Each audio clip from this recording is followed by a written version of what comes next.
우리 시간 함께 일어나셔서 하나님의 말씀 같이 들어보도록 하겠습니다. 오늘 저희가 함께 나눌 본문의 말씀 빌립보서 4장 4절부터 7절에 있는 말씀인데요. 우리 한 목소리로 만들어 읽도록 하겠습니다. 4장 4절부터 7절에 있는 말씀 우리 큰 목소리로 함께 같이 읽겠습니다. 시작.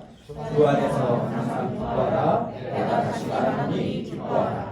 너희 반응을 모든 사람에게 알게 하라. 주께서 가까우시니라.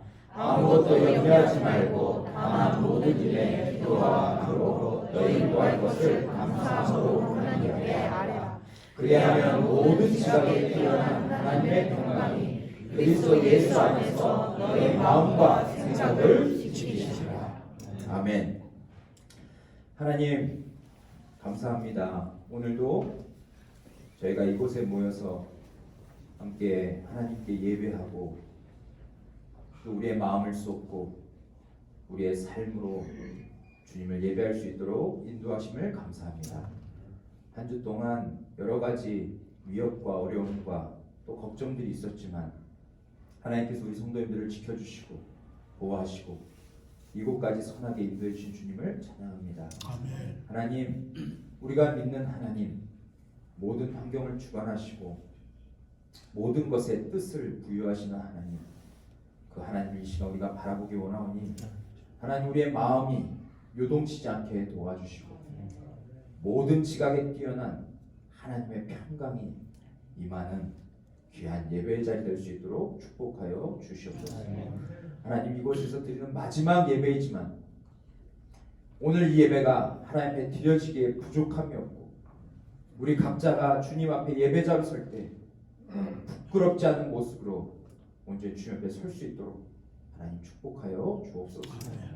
말씀을 대언하는 부족한 종과 또 말씀을 듣는 우리 사랑하는 성도님들 간에 우리 비차간의 은혜가 되는 시간 되게 하시고 말씀을 우리 마음속에 새길 수 있는 그런 귀한 시간 될 수 있도록 인도하여 주옵소서.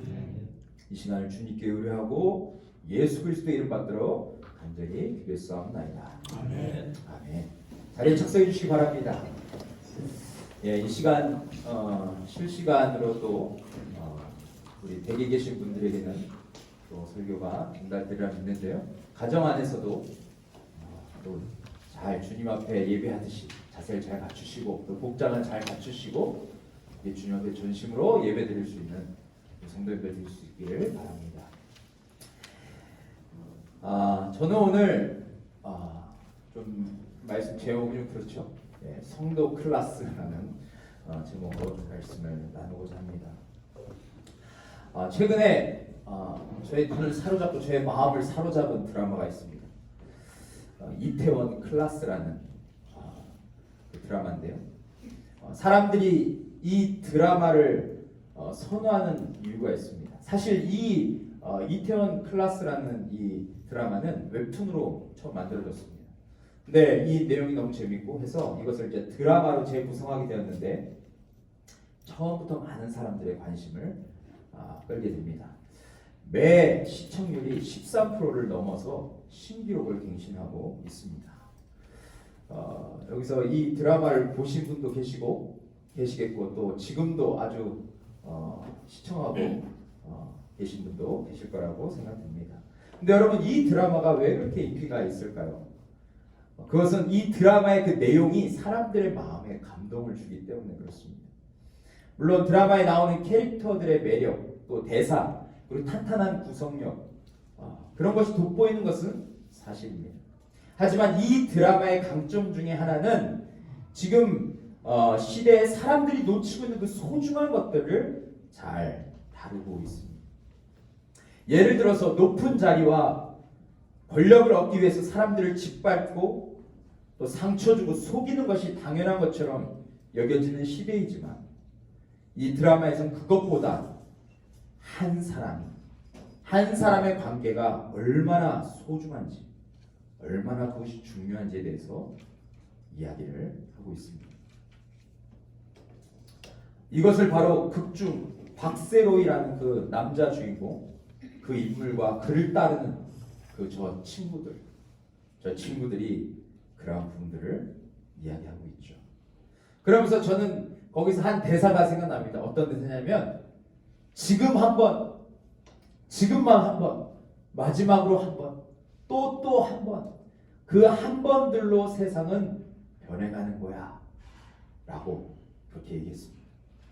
우리가 이번 한 번만은 괜찮겠지, 이번 한 번만 눈 딱 감고 불법을 자행해도 되겠지 라고 하는 그 한 번, 그 한 번으로 인해서 세상이 망가져가고 있습니다. 세상이 변했음을 말하고 있어요. 제가 뭐 주인공의 그 연기력을 살려서 말하지 못했지만 아무튼 그 대사를 들었을 때 얼마나 제 마음속에 쿵쾅쿵쾅 했는지 모릅니다. 이태원이라는 그 작은 공간에서 일어나는 그 젊은이들의 반란 또 도전을 담고 있는 그 드라마. 그래서 그 드라마의 제목이 바로 이태원 클라스라고 그렇게 부르게 됩니다. 저는 이 드라마를 보면서 한 사람의 가치관과 삶이 얼마나 큰 감동을 줄 수 있는지를 보게 되었습니다. 그런데 드라마에 나오는 것처럼 세상의 가치관을 뛰어넘어 진리, 정의, 참 자유를 부르짖는 사람들은 원래 이태원의 젊은이들이 아닙니다. 성경에 그러한 사람들이 나오는데 그러한 사람들을 가리켜 뭐라고 얘기하냐면 성도라고 얘기해요. 거룩한 사람, 구별된 사람들. 세상의 원리를 따르지 않고 하늘나라 가치를 쫓는 자들, 세상을 두려워하기보다 세상에 일어나는 수많은 일들에 마음을 빼앗기고 걱정하고 노심초사하는 그런 사람들이 아니라 오히려 그런 상황 가운데서도 하나님을 바라보고 믿음으로 도전하며 나아가는 사람들. 손해가 있다 할지라도 정말 사람들 한 영혼을 귀히 여기고 한 사람들에게 한 사람에게 감동을 선사하는 그런 사람. 그런 사람들을 성도라라고 성경은 말하죠. 여러분, 그런데 지금 이렇게 혼란스럽고 어지러운 이런 세상 가운데서 사람들은 무엇을 보길 원할까요? 이태원 클라스에서 말하는 메시지처럼 세상의 방법을 따르는 자들이 아니라 더 가치 있는 것을 위해서 용기 내는 그런 사람들을 기대한다는 것입니다. 돈과 명예, 쾌락 그런 거에 종이 되어서 그것이 우리의 우상이 되어서 그렇게 하루하루 정말 살아가는 그런 모습이 아니라 허우적대는 그런 삶의 모습이 아니라 진짜 성도다운 사람, 그런 사람의 모습을 보기를 원한다는 것입니다. 그러면 오늘 설교 제목처럼 여러분, 성도들의 삶은 어떠한 삶입니까? 오늘 바울은 빌립보에 있는 성도들에게 성도들의 삶이 어떤 것이라고 말하고 있습니까? 우리는 그것을 좀 함께 살펴보았으면 좋겠습니다. 오늘 좀 네 가지로 좀 살펴보기 원하는데, 성도는 여러분 먼저 기뻐하는 자들, 기뻐함을 놓치지 않는 자들이다라고 말합니다. 그래서 바울은 오늘 여기 4절에서 뭐라고 얘기하냐면, 바울은 우리에게 기뻐할 것을 권면하고 있어요. 주 안에서 항상 기뻐하라. 내가 다시 말하노니 기뻐하라 라고 말하고 있습니다. 인생을 살다 보면 기쁜 일과 슬픈 일이 수없이 교차합니다. 늘 기쁜 일들만 있는 것도 아니고 슬픈 일만 있는 것도 아닙니다. 이 두 가지는 모든 사람들에게 존재하게 마련이죠. 그런데 바울은 예수 그리스도로 말미암아 은혜를 입은 자들은 기뻐해야 된다, 항상 기뻐해야 된다라고 말하고 있습니다. 즐겁고 행복한 일이 있을 때만 기뻐하는 것이 아니라 기뻐할 수 없는 상황 속에서 기뻐하라고 그렇게 권면하고 있어요. 그래서 바울은 오늘 이 4절에서 주 안에서 항상 기뻐하라라고 한 번만 말하고 그치는 것이 아니라 내가 다시 말하노니 기뻐하라. 다시 말하면 우리가 기뻐할 수 없는 그런 상황 속에서 기뻐하는 것이, 그것이 그리스도인의 삶, 성도의 삶임을 바울은 강조하고 있습니다. 근데 여러분, 지금 빌립보의 배경이 어떻습니까? 이 당시 배경이 어떻습니까? 그것은 교회 안에는 여러 가지 갈등과 문제들이 있었습니다. 성도들의 마음이 하나로 묶였지 않고 해체되었습니다. 성도들이 서로 질책하고 정죄하고 그래서 정말 주 안에서 하나 되는 그런 공동체의 모습을 잃어버린 그런 교회 되었음을 우리는 볼 수 있습니다. 또한 외부로는 유대주의자들이 로마의 힘을 빌려서 기독교인들을 핍박했습니다. 얼마나 핍박했든지 사람들이 동굴로 숨고 지하에 동굴을 파서 지하에 숨어서 살고 산에 들어가서 살고 그렇게 피해 다니면서 살았던 것을 우리는 보게 됩니다. 그러니 이런 상황 속에서 신앙생활을 제대로 할 수 있었겠습니까? 여러분 만약에 이런 상황이 우리에게 닥친다면 우리는 어떻게 반응할 것 같습니까? 이번 코로나19로 인해서 재앙이 전 세계를 위협하고 수많은 사람들이 죽었습니다. 바이러스를 우습게 본 사람들도 많았을 텐데 그 바이러스가 퍼지니까 수많은 사람들의 목숨을 위협했습니다. 그래서 우리나라 정부에서도 어떤 조치를 취했습니까? 가급적이면 모이는 것을 자제해달라고 당부했고 그 여파가 교회에도 영향력을 미쳤습니다. 그런데 여러분 이 정도에서 그치는 것이 아니라 만약에 중국이나 북한, 지금 중국이나 북한에서 신앙생활하는 우리 형제 자매들이 많이 있는데 그들처럼 신앙생활 한다는 이유로 감옥에 끌려가거나 거기서 고문을 당한다거나 목숨의 위협을 느낀다. 그런 상황 속에서도 여러분 신앙생활 할 수 있겠습니까? 그러한 상황 속에서도 기쁨을 잃지 않고 그렇게 살아갈 수 있으시겠습니까? 바울은 데살로니가전서 5장 16절에서 18절에서 이렇게 말합니다. 우리 같이 한번 함께 읽겠습니다. 시작. 항상 기뻐하라. 쉬지 말고 기도하라. 범사에 감사하라. 이것이 그리스도 예수 안에서 너희를 향하신 하나님의 뜻입니다.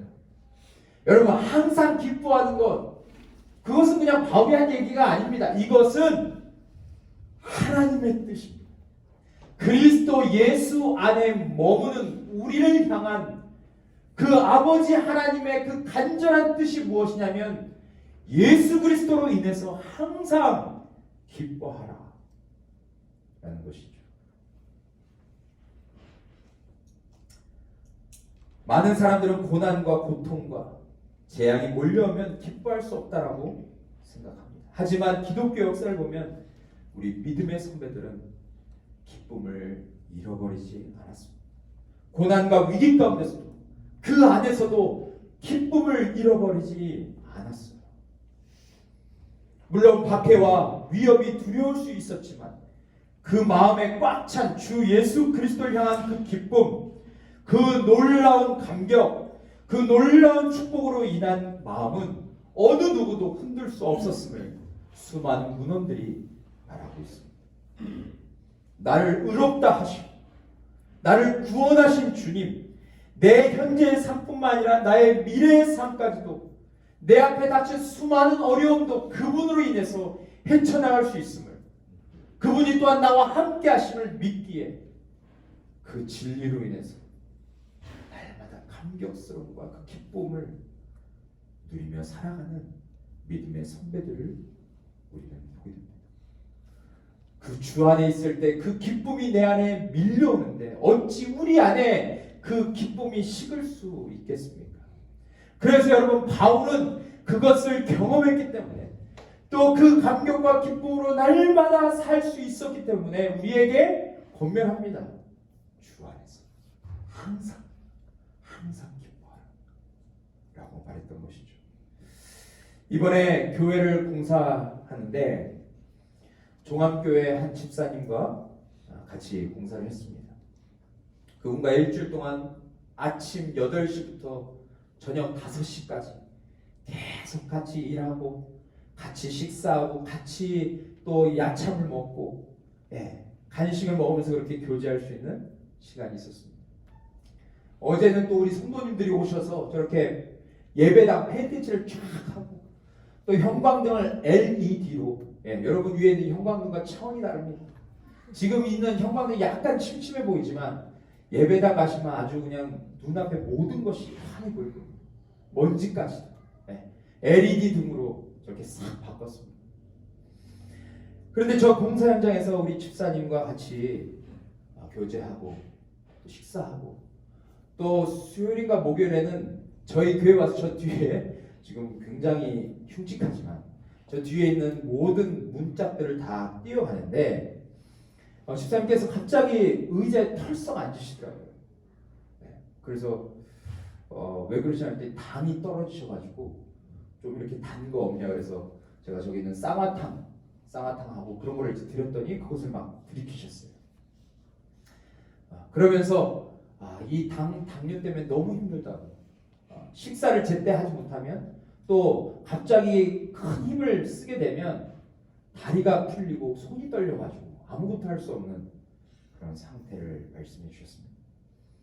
그러면서 빨리 저희가 점심을 먹으러 갔는데 점심 식사하면서 어떤 이야기를 하셨냐면 25년 전에 이 괴로운 당뇨가 왜 내게 찾아왔는지를 말씀해 주셨어요. 그러면서 가족들이 속썩인 일들, 또 형제의 갑작스러운 죽음, 또 믿었던 사람이 사기를 치고 그로 인해서 엄청난 손해를 안게 된 일들을 이렇게 하나씩 이야기를 해주셨습니다. 그런데 집사님 그렇게 얘기하시면서 무엇을 말씀하셨냐면 목사님 제가 사실은 살 수 없는 사람이에요. 제 안에 이런 정말 끔찍한 그런 사고들, 어려움들, 문제들로 인해서 저는 원래 살 수 없는 사람이었다고. 그런데 신앙이 있었기 때문에, 교회가 있었기 때문에 제가 지금까지 살 수 있었음을 말씀하셨습니다. 투박하게 툭툭 던지면서 말씀하셨지만 집사님의 그 마음을 이해할 수 있었어요. 정말 밤잠을 이루지 못하고 사람을 미워한 적도 많았고 상황을 원망하고 진짜 이렇게 살아야 되나? 살고 싶지 않다라고 말했던 상황들이 있었지만 그 마음 중심은 그 어느 누구도 건드릴 수 없었다라고 말씀하셨습니다. 그러면서 하나님께 감사하다라고 이야기하셨어요. 저는 그분과 교제하면서 제가 식사 기도할 때 제가 그렇게 기도했습니다. 하나님, 우리 집사님의 마음을 지켜주셔서 감사합니다. 그 마음에 주님으로 인한 그 생수의 강물이 흘러서 어떠한 상황 속에 지금보다 더 어려운 고난과 지금보다 더 큰 문제가 닥쳐온다 할지라도 하나님 우리 집사님이 기쁨을 잃지 않고 그 생수를 흘려보내는 통로가 되게 달라고 그렇게 기도했습니다. 여러분 안에도 예수님을 인한 이 기쁨이 여러분 안에 차고 넘치십니까? 오늘 바울이 말한 것처럼 정말 주 안에서 여러분도 항상 기뻐하실 수 있습니까? 그것을 오늘 주님은 우리에게 묻고 계십니다. 두 번째는 관용의 삶을 살라라고 말하고 있어요. 바울은 관용의 삶을 살라라고 말합니다. 5절 보시면 너희 관용을 모든 사람에게 알게 하라. 주께서 가까우시니라 라고 말하고 있습니다. 그러면 여러분 관용이라는 단어의 뜻은 어떤 뜻일까요? 국어사전에 찾아보니까 남의 잘못을 너그러이 받아들이고 용서하는 것이라고 되어 있습니다. 그런데 성경에서 말하는 관용은 이러한 의미가 있어요. 당연한 자신의 권리를 포기하고 다른 사람들을 너그럽게 대하는 태도. 뒤에는 국어사전과 비슷합니다. 그런데 그 앞에 뭐가 나와 있습니까? 당연한 자신의 권리를 포기하고 라고 되어 있습니다. 그저 남의 잘못을 너그러이 받아들이는 정도가 아니라 자신의 권리를 포기하라는 것입니다. 저는 이 말씀을 적용하고 사는 것이 얼마나 힘든 것인지 최근에 한 경험을 통해서 알게 되었습니다. 저는 지금도 종암동에 살고 있습니다. 어렸을 때부터 종암동에 살았죠. 30년 이상을 살았습니다. 그리고 그것도 한 동네에서 살게 됐어요. 그런데 최근에 낯선 번호로 전화가 왔습니다. 전화를 받았더니 뭐라고 했냐면 그 상대방이 이곳에 차를 대면 안 되니까 차를 좀 빼달라고 얘기하는 거예요. 그래서 제가 이렇게 얘기했습니다. 아니 그 자리는 제가 늘 차를 댔던 자리고 저뿐만 아니라 저희 아버지도 늘 차를 댔던 자리입니다. 근데 왜 차를 빼달라고 하십니까? 그랬더니 나는 거기를 통과할 수 없으니까 당신 그 차를 빼주고 여기에 다시는 차를 대지 말라. 네, 바로 저 자리입니다. 제가 너무 억울해서 사진까지 찍어놨어요. 차 한 대가 지나가고 공간이 훨씬 많은데도 거기를 못 지나가니까 차를 빼달라는 거예요. 그러면서 뭐라고 얘기했냐면 저한테 이렇게 얘기하는 거죠. 아저씨 그냥 돈 내고 주차장에 주차하세요. 이렇게 얘기합니다. 정말 너무나도 제 마음이 어려웠습니다. 제가 이렇게 젠틀하게 얘기하지만 제 마음은 진짜 그때는 옛 자아가 다시 돌아온 것 같은 느낌을 받았습니다. 속이 부글부글하고 당장에 나아가서 뭔가 쏴붙이고 싶은 그런 마음이 들었어요. 이태원 클래스에서 박세로이가 말한 것처럼 그의 대사를 빌리자면 속에서 천불이 오른다. 이 대사가 바로 저의 대사였습니다. 그래서 제가 조목조목 물어봤더니 이사 온 지 2년밖에 되지 않았어요. 2년밖에 되지 않은 사람이 어떻게 나한테 이렇게 할 수 있을까? 여기는 모든 사람이 주차할 수 있는 공간이고 또 여기는 저뿐만 아니라 저기 지금 다른 차들이 주차되어 있습니다. 다른 차들도 주차할 수 있는 공간인데 왜 주차하지 말라고 하는가? 또 사장님 그냥 돈 내고 주차장에 주차하세요. 아저씨 그냥 돈 내고 주차장에 주차하세요. 라는 그 말을 어떻게 나한테 할 수 있을까? 이해가 되지 않았습니다. 그것도 최근에 공사 현장의 일 때문에 제 머리는 다른 것이 들어갈 수 없는 그런 상황이었는데 머리가 더 아파졌어요. 그렇게 저는 이틀을 괴로워했습니다. 이 사람한테 내가 어떻게 문자를 보낼까? 어떻게 말을 할까? 당신이 저 위 말고 저 밑으로 다니면 됩니다.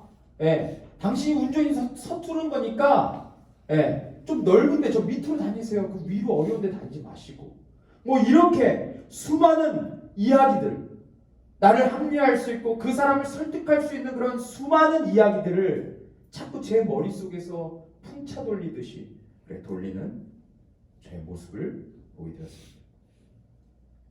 그러면서 제가 느낀 것은 무엇이냐면 나의 당연한 권리를 포기하는 것 그것이 정말 어려운 것이구나 라는 것을 알아냈어요. 당연한 권리를 포기하는 것 그것이 정말 힘든 것입니다. 그런데 기도하고 괴로워하면서 성경을 읽는데 오늘 이 말씀을 하나님께서 제게 해주셨습니다. 그리고 내가 나의 권리를 기꺼이 포기하고 다른 사람들을 너그러이 대하는 그 태도가 바로 관용이고 그것이 바로 성도가 마땅히 행해야 할 일임을 주님께서 제게 알려주셨습니다. 이 말씀을 제가 깨닫는데 얼마나 마음이 찔렸겠습니까? 그래서 사실 제가 이 말씀을 저번 주에 설교하려다가 한 주만 뒤로 미루자 해가지고 이번 주에 하게 된 겁니다. 주님께서 우리에게 바라시는 것은 바로 관용을 베푸는 모습입니다. 어느 순간 내 옳은 생각과 어줍지 않은 논리를 펼치며 다른 사람들을 판단하고 정죄하는 그 악한 모습이 마치 그것이 당연하다는 것처럼 살아가는 그 모습이 제 안에 있음을 보게 되었습니다. 여러분 우리는 어느 순간부터 손해보는 것을 싫어합니다. 그리고 세상 사람들에게 받은 대로 해주려고 하는 마음 우리에게 있습니다. 눈에는 눈, 이에는 이 이라는 세상의 논리를 마음에 품고 우리는 그렇게 살아갑니다.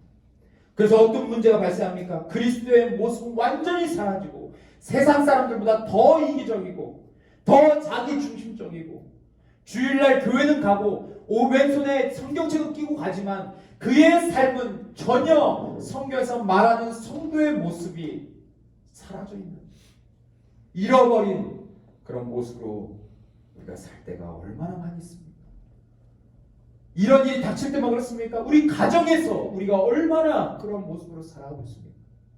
사랑하는 아내에게, 사랑하는 남편에게, 사랑하는 자녀들에게도 관용의 모습을 베풀어야 함에도 불구하고 나의 것을 내려놓기 싫어하고 여전히 나를 주장하면서 그렇게 가족들을 힘들게 하는 그런 모습들이 우리에게 얼마나 많이 있습니다. 그런데 여러분 우리가 좀 묵상하고 생각해야 할 것은 무엇이냐면 예수님은 우리에게 모든 것을 가르쳐 주신 예수님은 그러한 삶을 살지 않으셨다라는 것이고, 여러분 한번 생각해 보십시오. 예수님이 만약에 관용을 베풀지 않고 사셨다면 여러분 지금 우리는 이 자리에 한 사람도 있을 수 없다는 것입니다. 만약에 예수님이 자기 권리를 주장하셨다면 우리는 이곳에서 예배할 수 없고, 우리의 운명은 우리의 죄로 인해서 당연히 가장 끔찍한 지옥으로 갈 수밖에 없었음을 우리 기억해야 합니다. 하지만 예수님께서 관용을 베푸셔서 관용의 마음을 가지고 우리의 모든 죄악을 짊어지시고 십자가에 죽으셨기 때문에 우리는 새로운 삶을 살 수 있게 된 것이죠. 누가복음 23장 34절에 뭐라고 얘기하고 있습니까? 우리 같이 한번 읽겠습니다. 시작. 이에 예수께서 이르시되 아버지 저들을 사하여 주옵소서. 자기들이 하는 것을 알지 못함이니라 하시더라. 그들이 그의 옷을 나눠 제게 입고 있어요. 예수님이 누군지도 모릅니다. 예수님에게 채찍질을 했을 뿐만 아니라 침뱉고 조롱하고 예수님의 옷을 발가벗겨서 가장 수치스러운 모습으로 예수를 십자가에 매단 그 죄인들을 향해서 예수님은 자신의 권리를 가지고 그들을 단번에 죽일 수도 있었고 십자가에 내려와서 내가 누군지를 보여줄 수 있었지만 자신의 권리를 기꺼이 내려놓고 하나님이 사랑하시는 저들을 위해서 그 수치를 기꺼이 감당하셨습니다. 자신의 모든 권리로 자신의 모든 능력과 체면까지 다 버리시고 우리를 사랑하셨습니다. 십자가에서 증명하고 있는 것이죠.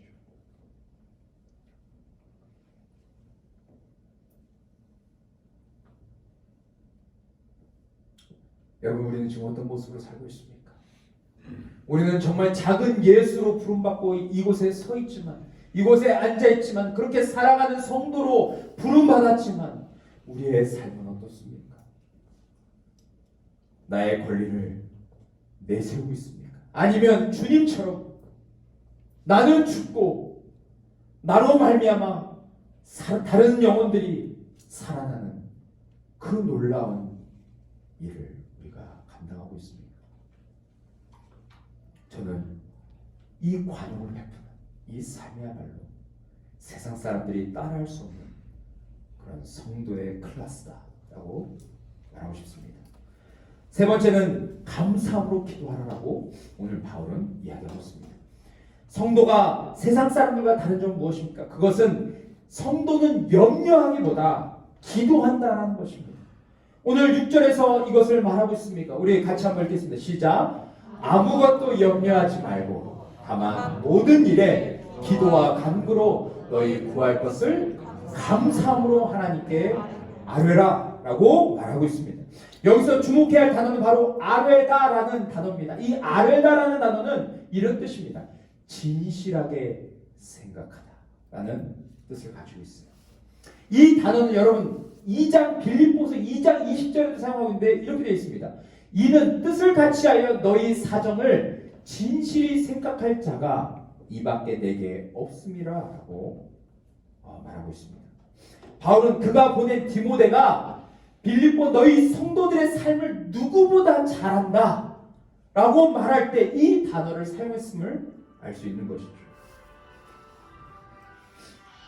마찬가지로 우리가 기도할 때 어떤 것을 기억하며 기도해야 합니까? 우리가 하나님께 아뢰할 때 어떤 것을 가지고 어떤 생각, 어떤 마음을 가지고 하나님께 아뢰야 됩니까?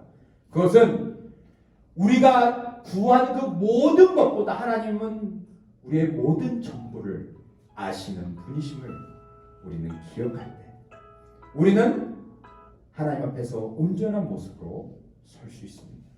또한 우리가 인생을 살아가면서 여러 가지 염려와 근심이 눈앞을 가리고 노심초사하며 살아갈 때가 있습니다. 하지만 우리가 하나님의 주권과 그분의 능력, 그분이 어떤 분이신지를 분명히 알며 나아갈 때 우리는 염려하지 않고 오히려 우리 마음속에서 하나님을 향한 신뢰와 믿음을 가지고 주님 앞에 나아갈 수 있음을 말하고 있음을 여러분 지금 어떤 삶을 살고 계십니까? 성도다운 삶을 살고 계십니까? 아니면 매일의 삶 속에서 믿음으로 전진하기보다 한 걸음 한 걸음 나아갈 것을 두려워하고 걱정하고 염려하는 그런 반복된 삶을 살고 계십니까? 그런데 여러분, 바울은 우리에게 한 가지 더 권면하는 것이 있습니다. 그것은 바로 감사함으로 하나님께 아뢰라 라는 것입니다. 지금 상황이 바뀐 것이 없습니다. 교회는 혼란스럽고 유대주의자들은 계속해서 교회와 성도들을 핍박하고 있습니다. 로마 정부의 힘을 빌려서 그리스도인들을 핍박하여서 성도들을 두렵게 합니다. 그런데 이런 상황 속에서 괴로워하고 심하는 자에게, 신음하고 있는 자에게 무엇을 말합니까? 감사함으로 하나님께 아뢰라. 여러분, 이것이 이해가 되십니까? 내가 감사할 수 있을 때, 좀 여유가 있을 때, 내가 좀 살기 좀 괜찮아졌을 때 감사함으로 하나님께 아뢰라 라고 말하면 좀 할 수 있을 것 같습니다. 그런데 지금 그런 상황이 아닙니다. 감사할 수 없는 상황입니다. 하나님, 이런 상황에 지금 어떻게 감사할 수 있습니까? 지금 천불이 납니다. 지금 하나님 제게 왜 이러십니까? 하나님을 원망할 수밖에 없는 그런 상황들이 밀려옵니다. 그런데 그럴 때 바울은 우리에게 말합니다. 먼저 감사함으로 하나님께 아뢰라.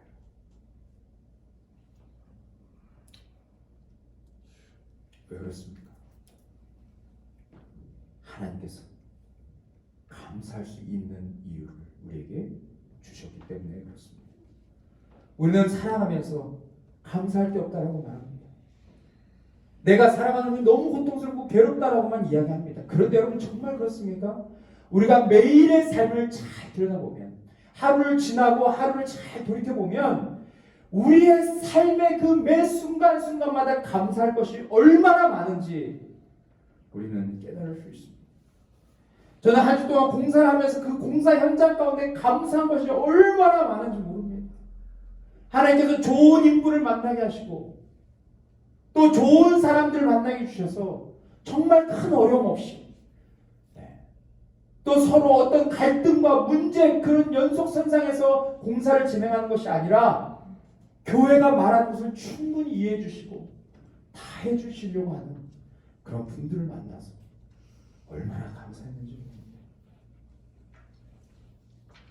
여러분, 우리가 살아가면서 우리는 늘 불평하고 원망하고 늘 쓴뿔을 가지고 살아가려고 하지만 정말 우리 마음속에 우리의 삶을 잘 들여다보면 감사할 것이 얼마나 많은지 모릅니다. 코로나로 인해서 전 세계가 혼란스러운 상황 속에 있고 경기는 안 좋습니다. 주변을 보면 정말 소망이 없습니다. 하지만 우리는 이 세상을 달리 볼 수 있는 거죠. 왜 하나님이 지금 이런 상황 가운데 우리를 처하게 하셨을까? 왜 하나님이 이러한 질병을 통해서 세계 사람들을 두려워하게 만드셨을까? 왜 한국에 이러한 질병을 통해서 우리가 불안하고 두려움에 떨게 하셨을까?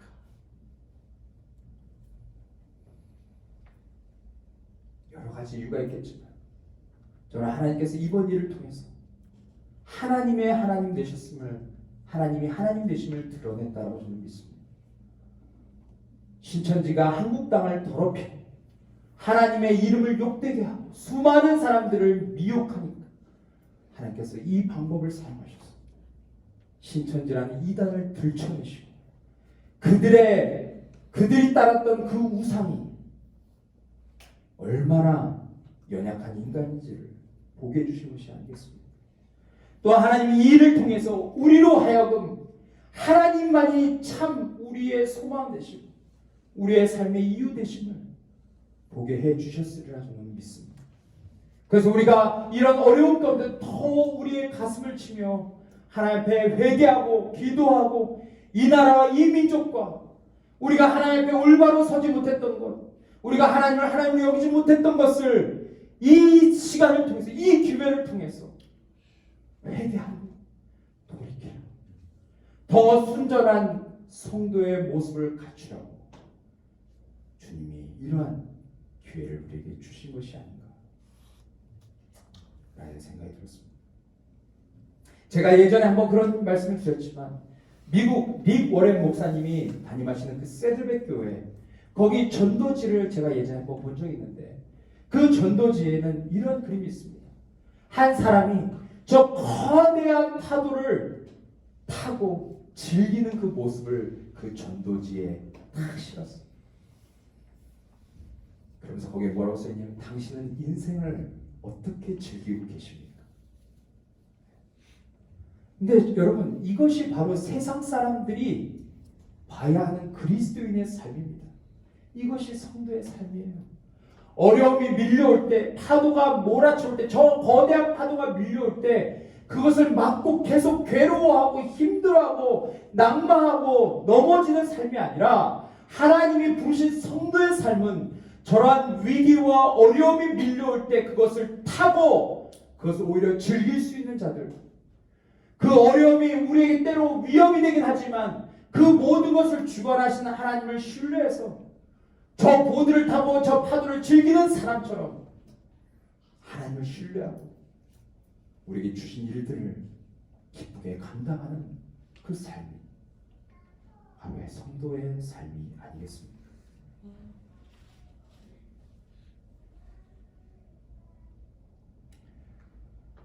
이 세상에서 가장 값진 보물, 영원한 생명을 우리가 받아 그것을 선물로 주신 분이 계신데 그분으로 말미암아 우리는 어떠한 삶을 살고 있습니까? 오늘 바울은 우리에게 말하고 있습니다. 그 주님이 우리와 함께 하시기에 우리가 그 주님 안에 있기에 우리가 감사함으로 기도할 수 있음을 말하고 있습니다. 여러분, 저는 오늘 살아계신 하나님을 이 자리에서 경험할 수 있기를 원합니다. 어떠한 상황 속에서도 하나님께 감사하고 또한 정말 감사함과 믿음을 가지고 먼저 주님께 나아가서 그분이 행하시는 일들을 함께 목도할 수 있는 그런 성도의 삶이 되기를 진정으로 소원합니다. 마지막 네 번째는 평강을 누리라라고 말하고 있습니다. 하나님을 신뢰하고 감사하는 마음을 가지고 기도할 때 여러분 어떤 일이 일어나는지 아십니까? 그것은 하나님이 주시는 평강을 누리게 됨을 이야기하고 있습니다. 이 세상 그 누구도 줄 수 없고 흉내낼 수 없는 그 평강을 받게 될 것이죠. 그런데 여러분 기억하십시오. 하나님께서 주시는 평강은 어떤 평강입니까? 본문에 보시면 평강을 이렇게 수식하고 있습니다. 모든 지각에 뛰어난 하나님의 평강이다 라고 말하고 있습니다. 어줍지 않은 그런 무당들을 통해서 얻을 수 있는 것이 아니고 지식인이나 학자들을 통해서 얻을 수 있는 것이 아니고 뛰어난 의사나 어떤 전문 박사들을 통해서 얻을 수 있는 것이 아닙니다. 그 평강은 바로 온 세상의 주인 되시고 온 세상을 지금도 운행하고 계신 분이 주시는 그 평강을 말하고 있습니다. 우리의 일거수일투족을 감찰하시고 아시는 그분께서 주시는 평강을 말하고 있습니다. 그러니까 이 마음은, 이 평강의 마음은 그저 생기는 것이 아니라 우리가 하나님을 알 때, 우리가 하나님께 시선을 고정할 때에만 얻을 수 있는 것이죠. 그리고 이 놀라운 평강은 이미 예수 안에서 우리가 받은 것임을 말하고 있습니다. 여러분, 하나님께서는 우리에게 모든 것을 주셨습니다. 또 앞으로도 모든 것을 주실 분이십니다. 여러분, 그것을 어떻게 믿으십니까? 그것을 우리가 말씀을 통해서 깨달을 수 있는데 로마서 8장 30절 이렇게 말하고 있습니다. 자기 아들을 아끼지 아니하시고 우리 모든 사람을 위하여 내주시니까 어찌 그 아들과 함께 모든 것을 우리에게 주시지 아니하겠느냐. 아멘. 그렇습니다. 여러분, 아들도 내어주셨는데 여러분, 우리 마음에 이 평강 주님이 주시지 않으시겠습니까? 저는 오늘 이 놀라운 평강으로 하나님의 능력을 힘입는 여러분과 제가 되기를 소망합니다. 그래서 이 어렵고 때로 두렵고 또 우리의 신앙을 뒤흔들려 하고 우리의 믿음을 주춤하게 만드는 이런 상황 속에서 우리가 성도의 모습을 갖춰 하나님을 신뢰하고 하나님을 바라보아서 정말 하나님께 주시는 평강으로 이 위기를 잘 이겨낼 수 있는 그런 진짜 성도의 모습을 갖출 수 있기를 소망합니다. 오늘 말씀을 맺으면서 성도의 삶은 4가지로 말씀을 드렸습니다. 첫째, 성도는 기뻐하는 자, 항상 기뻐하는 자. 또한 성도는 관용을 베푸는 그런 삶을 살아간다. 또한 성도는 어떠한 순간 속에서도 감사함으로 기도하며 하나님께 아뢰는 삶을 살아가는 자들이고, 또 성도는 하나님을 찾고 하나님을 붙들음을 통하여서 하나님께서 주시는 그 평강을 누리며 살아가는 자들이 바로 구별된 자, 또 거룩한 성도라고 말하고 있습니다. 오늘 이 말씀을 우리 마음에 새기시고 우리가 이곳에서뿐만 아니라 이제 새로운 곳으로 나아가서 사역하고 또 그곳에 머무는 수많은 영혼들을 우리가 주께로 인도할 때 다른 것을 기대하지 말고 먼저 내가 주님께서 부르시는 성도의 모습을 갖고 살고 있는 것, 나는 성도인가, 우리의 정체성을 다시 한번 확실히 하며 주님이 맡기신 사역지로 함께 나아갈 수 있기를 소망합니다. 우리 시간 함께 우리 다리가 아프지 않으신 분들 함께 일어나셔서 우리 찬양하시고 함께 기도하시고 그런 시간을 갖도록 하겠습니다.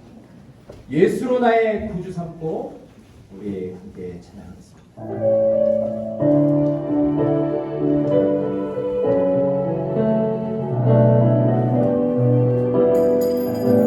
예수로 나의 구주 삼고 예수로 나의 구주 삼고 성령과 배로서 모든 나를 이 세상에서 내 영혼이 하늘의 영광 우리 다시 한번 찬양합니다. 예수로 나의 구주 삼고 예수로 나의 구주 삼고 성령과 배로서 거듭나니 이 세상에서 내 영혼이 하늘의 영광 이것이 나의 간증입니다. 이것이 나의 간증이요 이것이 나의 찬송일세 나사렛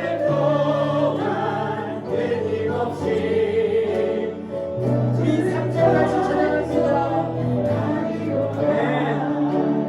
주 안에 깊은 누림으로 마음의 평강이 잔잔하니 세상과 나는 강도 없고 구속받지만 믿음으로 찬양합니다. 이것이 나의 간증이요 이것이 나의 찬송일세 나사렛 동안 끊임없이 주를 찬송하려다 주를 찬송 다시 한번 찬양 이것이 나의 간증입니다. 이것이 나의 간증이요 이것이 나의 찬송일세 나사렛 동안 끊임없이 주를 찬송하리로다. 아멘. 이 시간 우리 간증할 때 함께 전심으로 주님을 바라보며 기도하며 나아갔으면 좋겠습니다. 주님 오늘 바울은 우리에게 말합니다. 성도의 삶은 다른 것이 아니라 날마다 주님으로 인해서 기뻐하는 삶. 성도의 삶은 날마다 나의 권리의식을 내려놓고 다른 사람들을 너그러이 대하며 용서하며 용납하며 관용을 베푸는 삶이 바로 성도의 삶이다. 성도의 삶은 감사함으로 하나님께 기도하는 것이 성도의 삶이다. 또 하나님께서 주시는 그 평강을 기대하며 하나님께 시선을 고정하며 마음을 잃어버리지 않고 날마다 주님 앞에 굳건히 세워진 존재가 바로 주님이 기뻐하시는 성도의 모습임을 함께 나눴습니다. 주님, 우리가 주님 부르신 그 성도의 모습을 회복할 수 있도록 도와 주시옵소서. 날마다 걱정과 두려움과 정말 여러 가지 근심으로 말미암아 하나님 앞에 범죄하고 하나님을 정말 신뢰하지 못하는 모습이 아니라 오늘 바울이 말하는 것처럼 주 예수 그리스도로 말미암아 이 놀라운 능력을 다시 한번 회복하는 성도가 될 수 있도록 하나님 나를 인도하여 주시옵소서. 우리 그렇게 좀 간절히 기도하며 나갔으면 좋겠습니다. 아버지 감사합니다. 주님 시간 하나님, 오늘 바울에게 하나님께서 부르신 성도의 삶이